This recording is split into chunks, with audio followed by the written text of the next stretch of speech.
What up, though?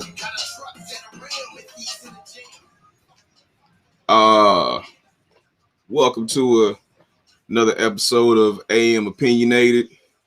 It's your man M3, aka Scrapadocious, aka Scrap Low. It's that's lost all its flair. I'm kind of, you know what I'm saying. I'm gonna stick to like one or two names an episode, and you know what I'm saying. If somebody refers to me as something else later on in the episode, it just is what it is, man. you know. But welcome to AM Opinionated, man. So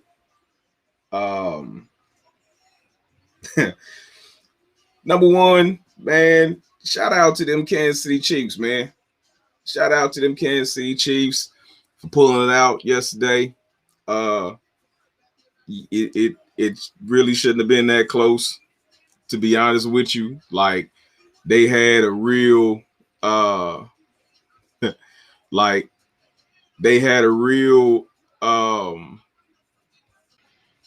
real advantage that should not have been given up. So shout out to them Kansas City Chiefs, man. Shout out. Y'all did y'all thing yesterday. Pat Mahomes got me. So Pat Mahomes,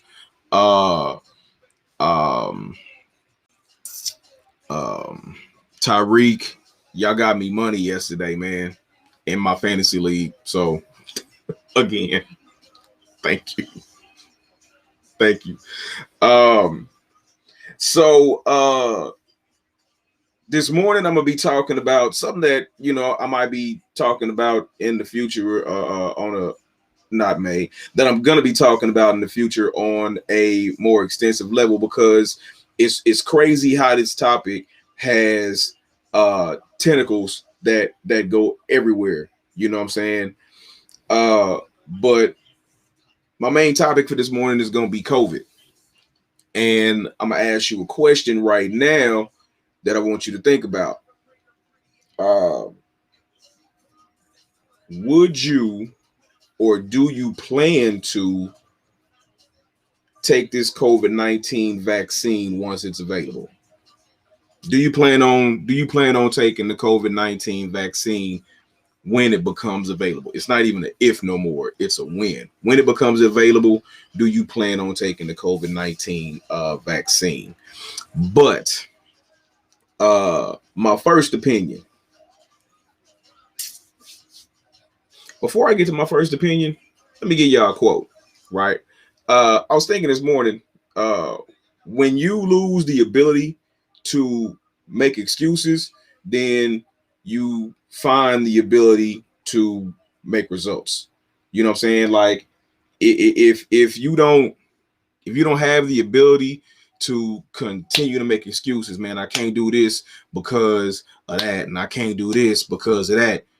When you lose the ability to do that, then you find the ability, you know, behind all them excuses, when you move all them excuses out the way, it's like, hold on, let me see. Oh, there you are, results. You was right there the whole time. I just couldn't see you because I was, you know, you was hiding behind all my excuses, you know. But once I moved all them excuses, it wasn't nothing left but results. Move all the excuses and find your results, man. So my first opinion is goes out to Nate Robinson. Hey, bro, boxing ain't for you, man. Let that go. You know what I'm saying? You may have a long and prosperous future now that your NBA career is over. You may have a long and prosperous future in typewriter maintenance or something like that. You know what I'm saying? But bruh, it's not boxing. Let it go. Right? Now it's gonna be a whole lot of people that it's gonna be a whole lot of people that say this, you know what I'm saying, make little jokes and make fun of Nate Robinson for how he got knocked the hell out 3 times. right? By a dude who hadn't won none but one fight. You know what I'm saying? He said he's been training, super hard to, you know, at his craft, but my man has had one fight. He made that white boy look like he made that. I don't even know that many, man. He made that white boy look like a middleweight champion. I do not. That's crazy. Now it's a lot. Like I said, it's gonna be a lot of people that make fun of Nate Robinson, but some of the people that make fun of Nate Robinson probably couldn't whoop him. I can make fun of him. I actually can box. Not only that, my father used to tell me, and my father was mean with his hands. I'm talking about legendary hands. Like, had he had some sort of formal training, Pops would have been what's up. My uncle, may he rest in peace also. Rest in power to Steve Cummins and Glenn Kennedy. So my uncle Glenn was he was a professional boxer. He was a heavyweight champion in California. He was also on I want to say it was the first episode, but he was on one of the episodes of it was a show back in the 90s, a black or predominantly black dating show called Studs, right? And my uncle was on there, right? Go on Google that. He was in a magazine, got his belt, holding some chick on his shoulder. You know what I'm saying? That was my Uncle Glenn. That was my father's brother, right? And so boxing runs in our family. But my dad used to say that he wasn't a boxer, right? My father would say that he's an ultimate warrior, right? So he can do more than just box. That always resonated with me, to be able to do more than just box, because boxing has its limits. Boxing, people may say, will only work inside of a ring, and to some degree I kind of agree with that. To some degree I agree with that, yeah. So that's why I was like, you know what, I need to know something more than just pugilism. Anywho, but yeah, so Nate Robinson, bro, you know what I'm saying, who seen that fight? You know what I'm saying? Who watched the whole Tyson thing this weekend? That was the Tyson fight, they said was a draw. Now I'm gonna keep it 100, right? I'm functioning off of thinking that I'm about to see some of the Mike Tyson and Roy Jones Jr. of old. You know what I'm saying? That they still can capture some of that. And only one of them came through with a semblance of, and had I thought this all the way through, I might have chose differently. But I didn't know how hard Roy trained. I didn't know, you know what I'm saying? And honestly, I believe that it would have been a better fight if they were both in their prime. If you got the Roy Jones Jr. that beat up John Ruiz, at heavyweight, that might have been a different fight. Fighting Mike Tyson, even the beast that he was back then, right? Because your power is the last thing to go. You know what I'm saying? Mike clearly still got that aggressiveness. He still got that. He still got that power. You know what I'm saying? Roy said his entire body hurt. Everywhere he punched him hurt. And I believe it. I do. I believe it. But Roy showed glimpses of Roy, the no-look punch, getting the hell out the way of them bombs Mike was trying to hit him with. So yeah, but that fight was not what I expected. No, actually, that fight was half of what I expected. I expected Mike to come out and do what Mike actually came out and did. The only thing that Mike didn't do that I eventually thought he was gonna do was knock Roy out. But I originally was riding with Roy. You know what I'm saying? I was like, man, Mike can't handle boxers. Roy a boxer. You know, Roy gonna box him down. He gonna outspeed him. He gonna man. That was not Roy Jones. I don't know who that was. Well, no, it was Roy Jones Jr. It was just an old Roy Jones Jr. that, you know, is 51 years old. What can you say? All right. So moving on to the next topic. Would you or do you plan on taking the COVID-19 vaccine once it is available? I have mixed feelings. The majority of my being says absolutely not, you know, and there are those who may call that irresponsible. Okay. To those people, there are reasons why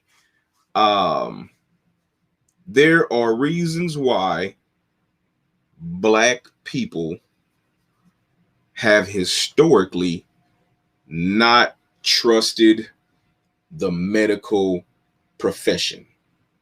There's reasons why, right? Those reasons. So I'm gonna hit you with a couple of names. What's dude's name?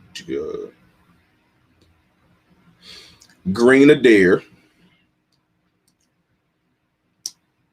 which you probably have no clue who I'm talking about, but Green Adair is one name. Henrietta Lacks is another. Now, who is Green Adair? Green Adair was one of the participants in the Tuskegee experiment, right? And for those of you who do not know what the Tuskegee experiment actually consisted of, in the 1930s, 1932 to be precise, there in Mason, Alabama, I believe, in the South, it was in Alabama, but I believe it was Mason. There was the U.S. Public Health Service, PHS, the Public Health Service, right? Did an experiment to or on participants who already had syphilis, right? Now, for years, it's been stated that the Tuskegee experiment injected syphilis into these men.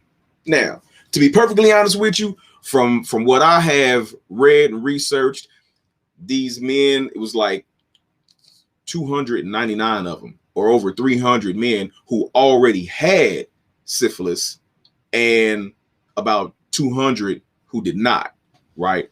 And the unethical thing was not necessarily, again, from my research, that they injected the men, the 300 men, with syphilis, but that they did not treat the men who had syphilis with a cure, right? So instead, when the protocol was to give them penicillin, you know, that was the protocol. Give them penicillin, right? You have syphilis. But what they ended up doing was they did not treat these men. So these men with syphilis went untreated, and you had guys who ended up dying. You had guys who ended up dying, going insane. They literally lost their minds because they were not treated for syphilis, right? And so that's half of it, right? And so, like I said, Green Adair, his first name really was Green. Green Adair was one of the participants of this study, right? So these men suffered and died. So that's one of the reasons why Black people don't trust hospitals, right? That's one reason why Black people don't trust the medical profession. One of the other reasons why Black people don't trust hospitals is because of Henrietta Lacks. Now, Henrietta Lacks was a Black woman who died in 1951. Was it? Yeah, 1951. She died of cervical cancer. And researchers took her cells without her knowledge or consent. No, rather doctors, I'm sorry. Doctors took her cells without her knowledge or consent and gave it to researchers who started doing all these tests and found out that her cells regenerated at an extraordinary rate and were, for all intents and purposes, deemed immortal. So her cells were and have been ever since used in scientific experiments to come up with all kinds of things, most recently used in the vaccine that will develop, used in the research to develop the COVID-19 vaccine, right? Now, the COVID-19 vaccine being aided by stolen immortal cells of Henrietta Lacks, which are called HeLa cells. Matter of fact, let me put that graphic up so you actually can see what I'm talking about. How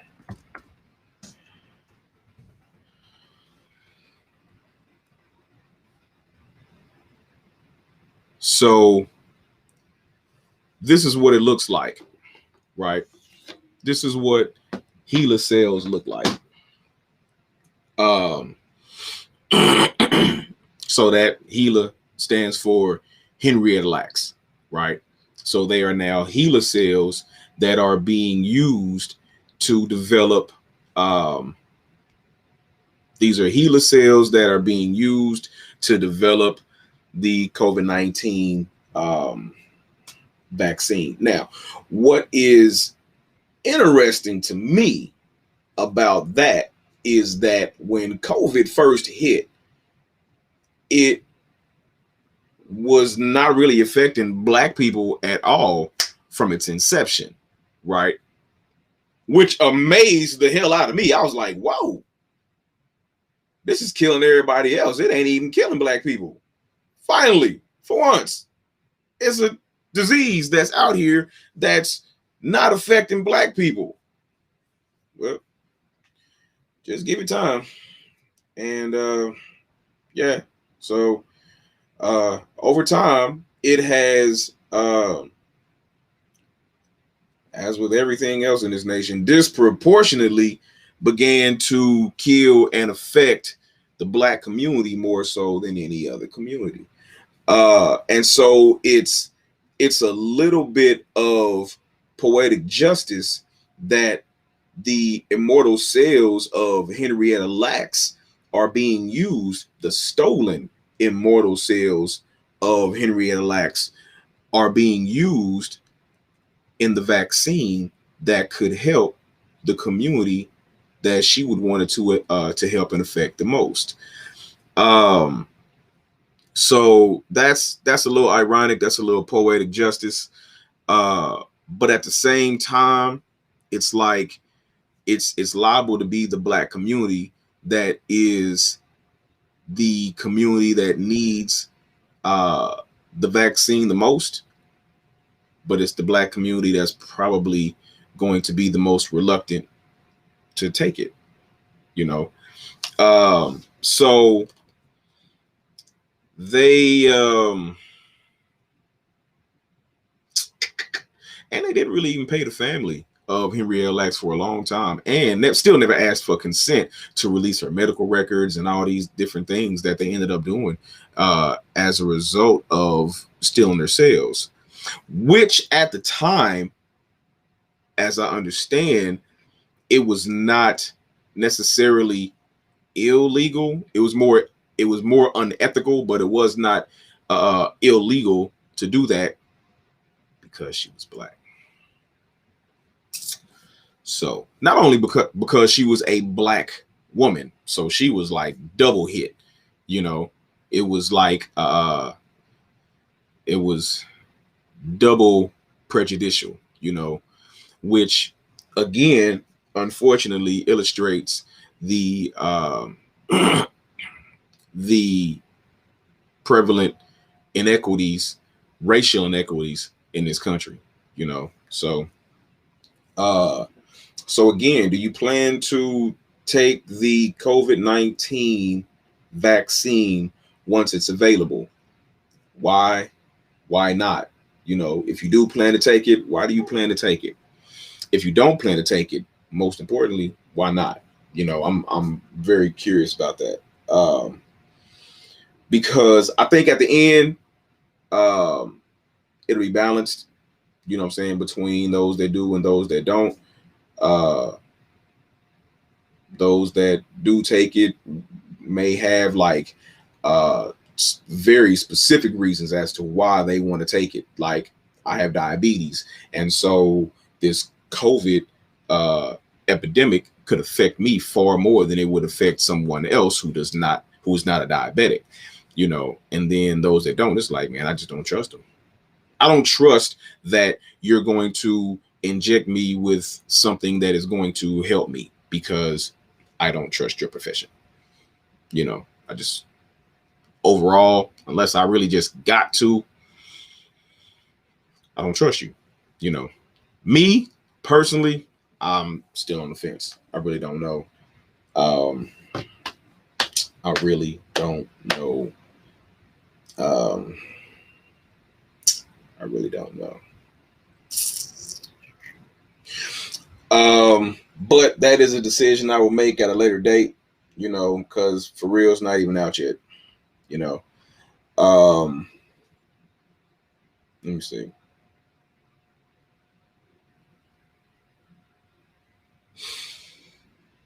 Nah. So because there's a lot of other related things that that I want to talk about in regards to COVID, just not this morning. Because all I really wanted to talk about was the vaccine, and if you planned on taking it. But there are more COVID related topics to come later this week and in following weeks. So until next time, it's been your man Momo Muatem Bonisi. And this has been AM Opinionated. Tune in to the next episode of AM Opinionated tomorrow morning and every Wednesday night at 8:30 for the primetime version of Notoriously Opinionated. Again, shout out to the Chiefs. Thank you to Henrietta Lacks for your sacrifice, and to the family of Henrietta Lacks. Salute to you for your strength. To everybody else, find it. You know, look behind them excuses and find the results. It's been your man. Peace. I'm out.